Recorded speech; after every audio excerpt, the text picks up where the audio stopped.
Hi అండి. ఈరోజు మళ్ళీ చూడు పరీక్ష చేశాననమాట. ఈ జాతి వచ్చేసి సీబీహెచ్ఎఫ్ అంటే క్రాస్ బ్రీడ్ హెచ్ఎఫ్.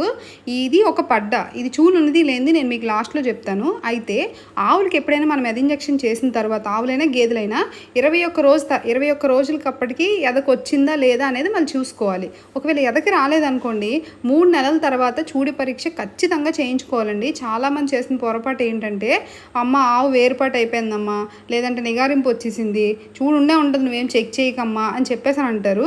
ఒకవేళ అది సూడో ప్రెగ్నెన్సీ కండిషన్ ఉందనుకోండి, బయటికి అపీరెన్స్ అంతా కూడా ప్రెగ్నెంట్ యానిమల్లా కనిపిస్తుంది, కానీ లోపల చేపెడితే దూడ ఉండదు. 9 నెలలు కాదు కదా, 12 నెలలు అయినా సరే ఏందో. అలాంటప్పుడు తీసుకొస్తారు మా దగ్గరికి, ఒకసారి చూడు పరీక్ష చెయ్యమ్మా అని. ఈలోపు మీరు దాని మీద పెట్టిన ఇన్వెస్ట్మెంట్ అంతా వేస్ట్ అయిపోయింది కదా, లైక్ లేబర్ కాస్ట్ కానివ్వండి, ఫీడింగ్ కాస్ట్ కానివ్వండి, దాని నుంచి ఒక్క రూపాయి కూడా రాదు మనకి. సో అలాంటప్పుడు రైతులు చాలా నష్టపోతారు కదా. అందుకోసమే ఖచ్చితంగా చూడు పరీక్ష అయితే చేయించుకోండి. ఇదైతే చూడు లేదు.